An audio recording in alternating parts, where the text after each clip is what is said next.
Hi, welcome back to Rabbi Aharon Attitude Adjustment. If you're still sick and tired of being sick and tired, you need to listen up to what we're talking about. If you've been around for a while, you know that one of the reasons for that is you're not connected properly to the source of all happiness, which is the creator of the universe. He's the source of everything. We've talked about this before.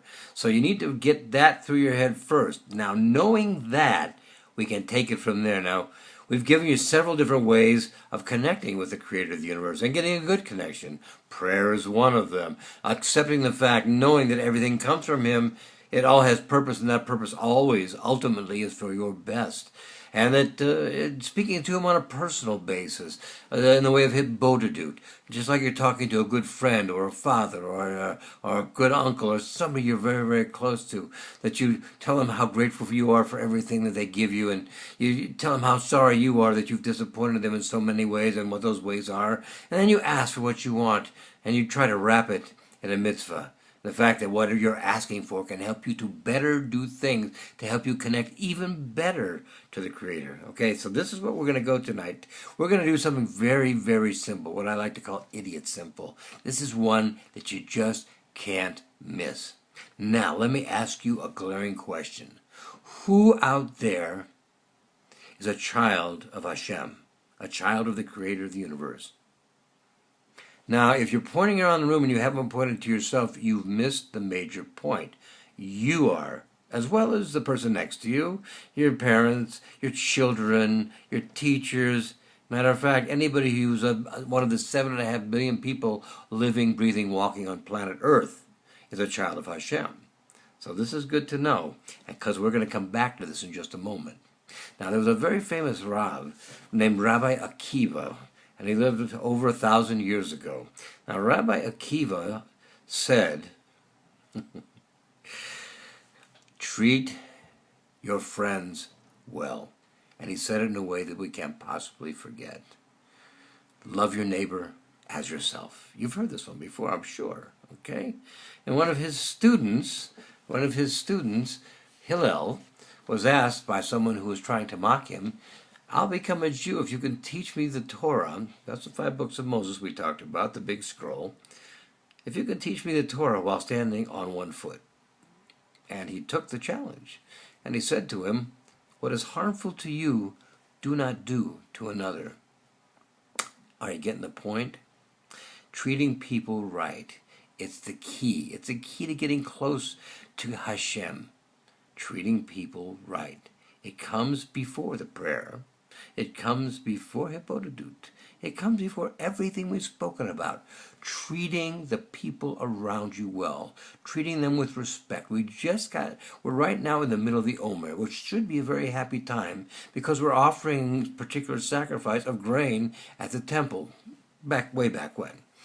But it's not a happy time. And the reason it's not a happy time is because we're also remembering the fact that 24,000 students of Rabbi Akiva died during this period of time.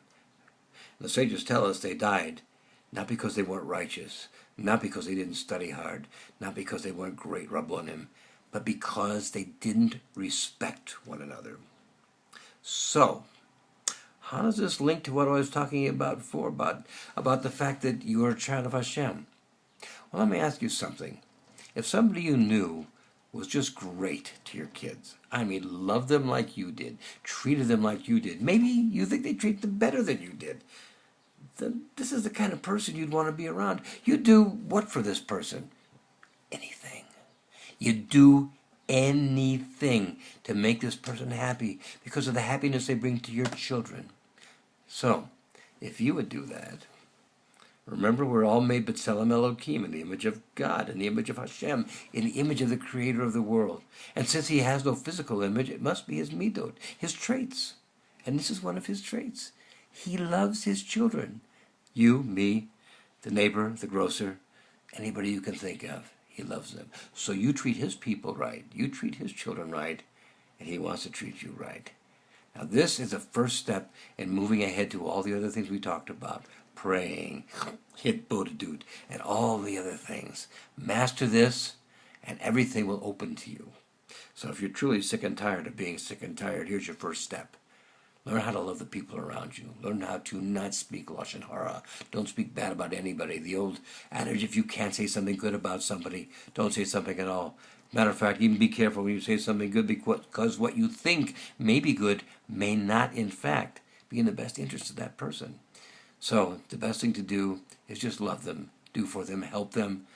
Let them help you. It's okay. You can take their help as well. And be the kind of person who loves the children of Hashem, of the Creator. Now, having said that, I want to wish you all a good Shabbos. This is a very, very special Shabbos. We have a double parsha this week. The parsha is Acharei Mot and Kedoshim. And usually when we do double parshas, these two come together. And they come together for a reason, because Aharon, Kohen, when he found out that his sons had died in the middle of a process of a sacrifice, the wrong way, of course, the first thing he did was say nothing. Let that be a lesson to all of us. And the second thing is the parsha of Kedoshim, holy. It's not a coincidence these two are together. Have a great Shabbos. Share this with people, as many as you think will benefit from it. Remember, there's 24 just like it on YouTube at Rabbi Aharon Attitude Adjustment. Be well. All the best, my friends.